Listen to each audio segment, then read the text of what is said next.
Okay, perfect.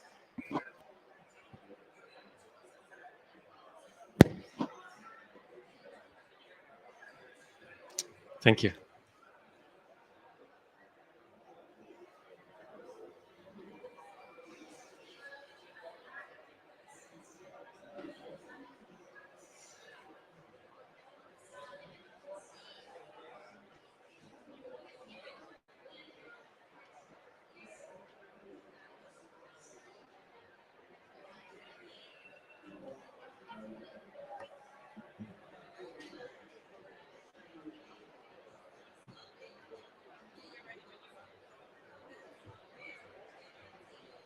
I should remove this.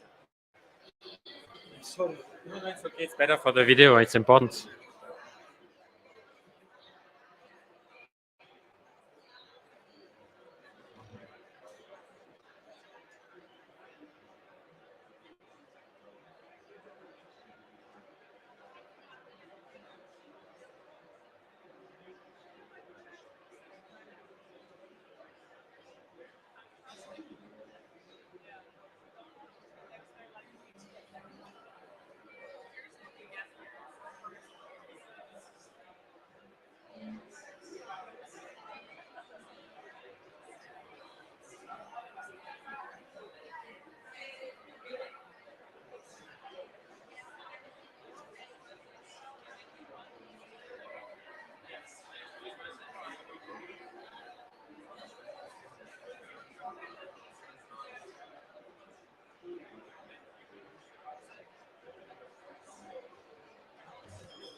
Okay, welcome everyone. Thank you for coming today in this very important day of negotiations, and for the next days are going to be even more uh, interesting to follow. But here today we have a little bit of input about science and what science says about Africa's disappearing glaciers. It's a presentation I put together with Georg Kaza, who is not here unfortunately today, but is an expert in researching and understanding Africa's remaining ice.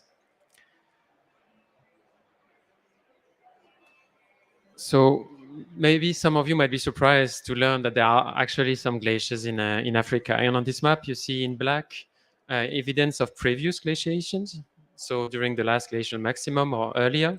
And in red, you see the last remnants of these glaciations. And these are regions, high mountains, mostly in tropical Africa, where we can find glaciers today. And you've probably heard of Kilimanjaro as the most famous one, maybe a little bit less about Mount Kenya and the Rwenzori mountains, which also holds a little bit of ice. And starting directly with the most important message of this presentation is that observations acquired from aerial pictures and satellites show that these glaciers have lost area continuously throughout the 20th century, from the late 19th century up to today, at an approximately constant rate. It's almost too constant, I would say, but the rate of decrease, as you can see here, the area is on the left as a square kilometer, and the entire 120 years of observation, so that the rate of decline varies a little bit between periods, but is very constant over time. What you can also see, so the zero area here on this line is available on all graphs. And although all started at a different starting area, you can see that by extrapolating this line, it's very likely that these glaciers are going to disappear over the next 10 to maximum 30 years.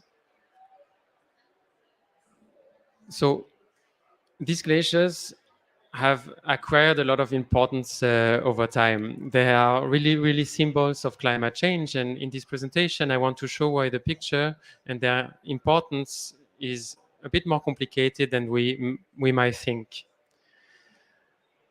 they have a strong symbolic nature, these glaciers. And so, as shown here, for example, by this 2014 photography project, where Simon Norfolk went to Lewis Glacier in Mount Kenya, and with photographic techniques, is displaying the location of the glacier in the late 19th century here. We have the present day glacier as photographed in 2014 and where the glacier was more than 100 years ago. And these pictures have really impressed people around the globe, showing the scale of the disappearance of this glacier. These are other examples of the retreat of the glacier over time. And these symbol pictures are very strong uh, ambassadors for disappearing glaciers. There is a small research station close to the glacier, which was also covered by ice 100 years ago. So more quantitatively, here this is a map of where the glacier was located in the late 19th century and where it is in 2010. And you see not only area, but volume also has decreased a lot over time. And this is going to be the case for most glaciers in Africa. And so we are going to go through a few examples here, and then we are going to talk about the science behind it. So this is the Lewis Glacier in particular, and a very high resolution satellite picture. And here you can see they accelerated over 2016, 2010, 2004. What worries also scientists here is that the glacier has disintegrated. So in the middle, there is no ice anymore. And once we have so little ice here, then other feedbacks are playing a role, such as heat emitted by the neighboring slopes are also helping the glacier to melt further. So there is no real hope that this glacier is going to survive in the near future. Let's go to Kilimanjaro now, which is probably the most famous one. And this is from close to the summit. And you can see that glaciers in Kilimanjaro are very special features of the landscape, very uncommon. If you have seen many glaciers in the Alps or in other regions, you are used to another picture. Then this actually really vertical walls and standing ice cliffs here. And I'm going to take this as an argument to say that glaciers in Africa are very, very different from all other glaciers we know in the world. And Kilimanjaro shows the same pictures. What you are seeing here are maps from photographs and satellites at different points in time, in 1912, 1962, up to 1984. And there is this regular decline of the area, 92, 2000, 2011, up to today, which is even smaller. So the same images now put all together in one map. It's a more graphical, maybe representations of the curves you have seen earlier today. And I could go on and go on. The picture is very similar for Rwenzori. You have seen the slides, but here again, a map representation of the extent of the ice and how it has declined over the century at a relatively constant rate. So before I go on now and we talk a little bit about the reasons for this ice decline, I want for this various audience here to make maybe a brief primer on glaciology and what we actually expect from mid-latitude glaciology. I do this because you need to understand a little bit how mid-latitude glaciers work to understand that African glaciers are quite different from the ones we have in high mountain Asia, in the Alps, or in the Arctic. So this is a glacier close to where I live in Austria, Hintereisferner, and it displays the feature of a glacier which is not in a very good health, but still has some regions in the upper part, which we call an accumulation region, where snow from precipitation or avalanches is accumulating at the top of the glacier. This provides the mass input to what we call, scientists, a glacier, which is going then to move under the force of gravity once there is enough ice to start moving it, so to say. And so this is a typical mid-latitude glacier. And so represented a bit more graphically, we have a glacier here seen from the side. In the winter, and it's going to gain mass via accumulation, so frozen precipitation, snowfall. In the summer, it's going to lose mass, a process we call ablation in the scientific literature. And then we have an imbalance, mass gain at the top, mass loss at the bottom. And this going then to make ice move under the force of gravity from top to bottom to replace this missing ice. Gain at the top, loss at the bottom, a movement to replace it. Okay, and so this is a glacier which doesn't change in area. And so we scientists also like to add a new concept, which we call the equilibrium land altitude, which is a simplification, but still very useful representation of a point on the glacier where the mass balance is zero. So the glacier gains as much mass in the winter that it loses in the summer. And we like to use this to express the effect that climate change has on glaciers. For example, when this equilibrium land altitude in a cold climate is going to lower in elevation, we call this an ELA decrease, equilibrium land altitude decrease, and it's mostly representative of a colder climate because melt occurs lower and there is more accumulation at the top. And as a result, we gain mass in our glacier, and the glacier then is going to advance because there is more mass available, and also the glacier is going to move faster and move towards lower elevation. This is what happened in the Little Ice Age, for example, 150 years ago or earlier. And the same occurs now in the other direction, in presence of warming, less snowfall, more melt. The ELA, equilibrium land altitude, is going to rise. We have more mass loss than mass gain. The total balance is negative, and the glacier is going to retreat. And this is what most of the glaciers today are experiencing. The vast majority, almost 100%. Okay, so why am I talking about all this? Why are Africa's glaciers actually different? Well, they are so small nowadays, and they are located at very, very different locations than the mid-latitude glaciers. You've seen in the Hinterreisferner, the tongue of the glacier is located maybe at 2,000 meters altitude in a region where it experiences a lot of melt during the summer, positive temperatures. While most African glaciers are located very, very high in the atmosphere. For Mount Kilimanjaro, for example, it's close to 5,000 meters, so it's in a very complete different location in the atmosphere. And on Mount Kilimanjaro, glaciers are experiencing negative temperature all year long.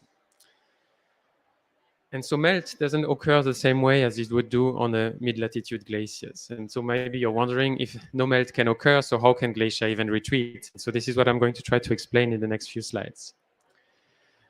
This is a symbolic picture, the same as before, glacier in the mid-latitudes, and the different arrows are not so important. I'm going to go through this in explanation. So this is what we call the energy balance of a glacier. A glacier receives energy from the sun, it receives energy from long-wave radiation, infrared radiation from the surroundings and from the atmosphere, and it loses energy as well via radiation, long-wave radiation itself, via exchange with the atmosphere above it. And all that, we scientists, we sum the numbers together and say, if it's positive for the glacier, then energy is given to the glacier and it's going to melt. And the melt then, as you can see on this image, is a result not only of temperature, but also on radiative fluxes.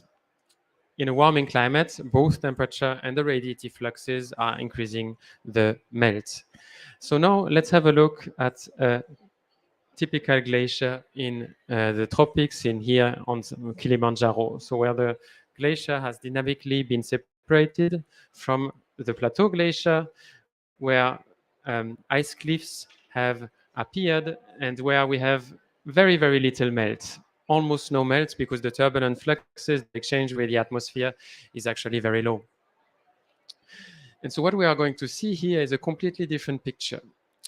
Since I've said it already, the sun energy is so important for melting or giving energy to the glacier, we are going to see very large differences between a glacier which is dark, where ice is apparent, where sometimes also small particles on a glacier can be found.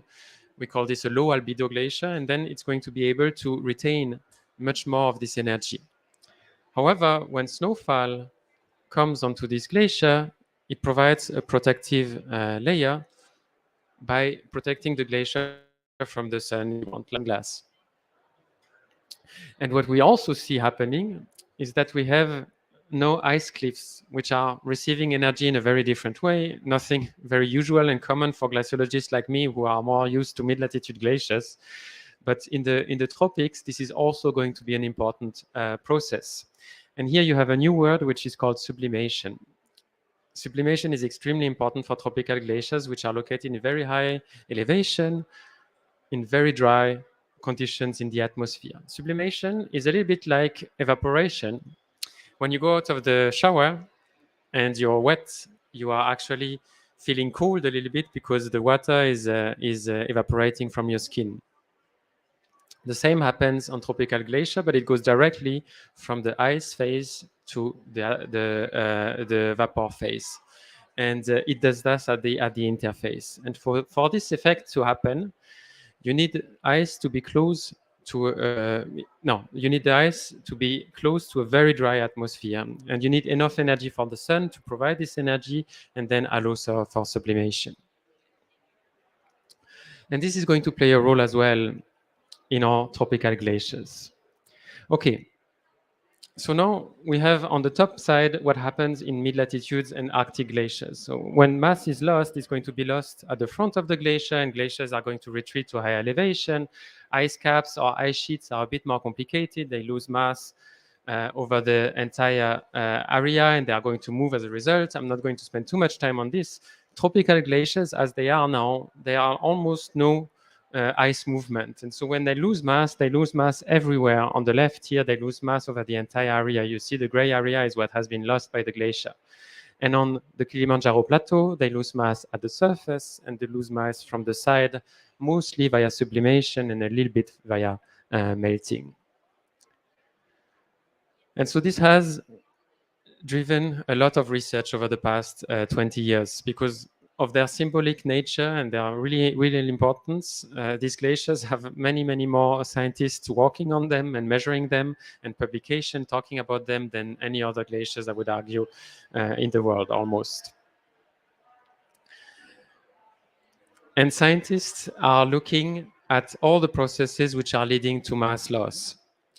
And this involves looking at the very detail of this glacier. For example, here, Kibo Glacier on Kilimanjaro again. It involves looking at what is the state of the atmosphere above the ice. How does an ice cliff react to changing atmospheric conditions? Here you can see also what is called penitentes in South America, which are structures which are very indicative of sublimation processes, the process I was talking about earlier. And of course, I'm not going to bore you with all the details here because it's going too far, but scientists then have spent a lot of time explaining that these glaciers are not going to react to temperature change in the same way than glaciers in the mid-latitudes. They have really found that what's really playing a role is whether or not snowfall is occurring on the glacier to protect the glacier surface. And so they have used atmospheric models here, for example, to show that the drying in the atmosphere leads to way too dry conditions at the top of the mountain. Here, this is a symbol and symbolic, a synthetic Kilimanjaro. And if you have positive conditions in the atmosphere to encourage so moist atmosphere, then it's likely that maybe some storms are going to reach the top of the mountain. While if you have dry conditions in the atmosphere, which is becoming more and more prevalent in this region, then precipitation cannot occur at the top. And the glacier is left then losing mass via sublimation and other processes because it doesn't have this input from snowfall anymore.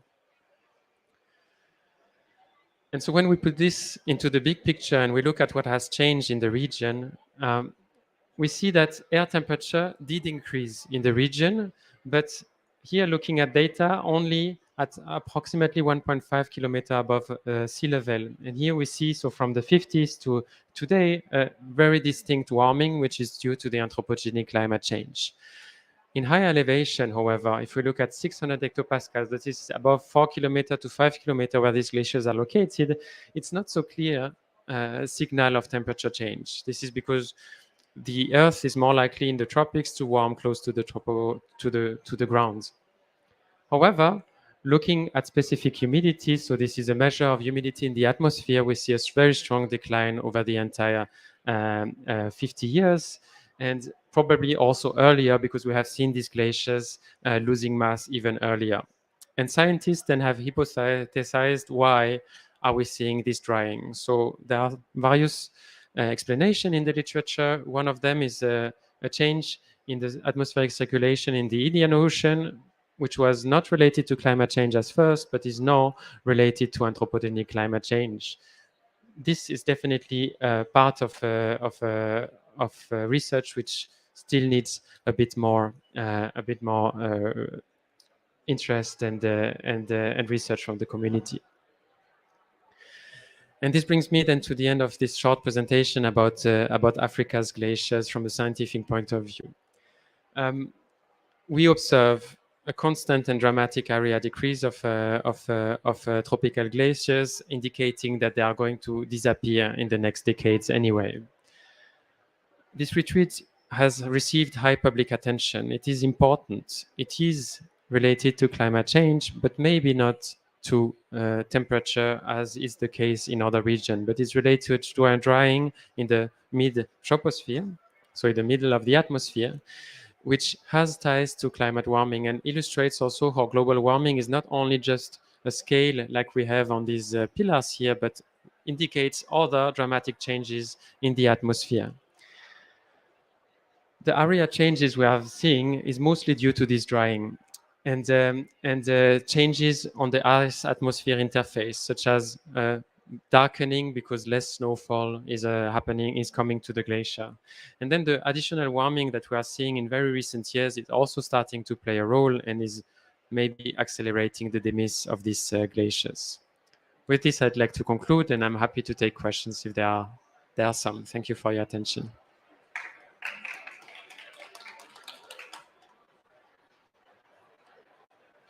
Other questions? If not, we can also have a chat by the side.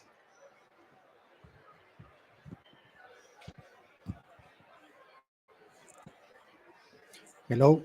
Thank you for your presentation. I could see some parts of it, but I got interested in the kind of a comparison you did between Arctic and these mountain glaciers in Africa. So my question is in regard with the what would be the assumption for the refreezing magnitudes in this type of mountain glaciers? Because, for example, in Greenland, the whole hydrological budget for the discharge could be could bear certain errors if you don't consider the refreezing patterns.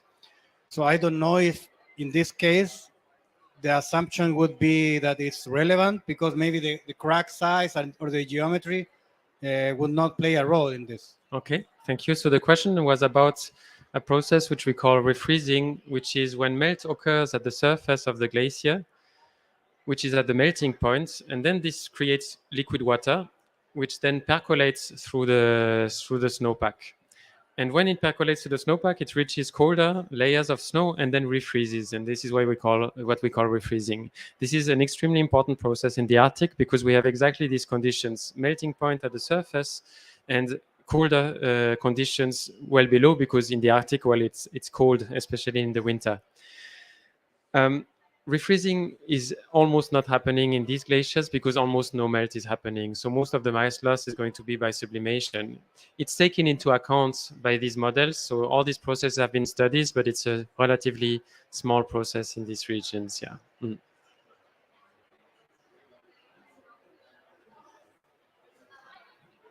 I forgot to mention the water resources topic because there have been also confusion. Only 20 years ago, there have been some confusion about this, but people were worried about the fact that these glaciers are disappearing and then the Nile is going to dry, or the agriculture downstream is not going to have water. But these glaciers are so small that they play actually no role at all in the hydrological system.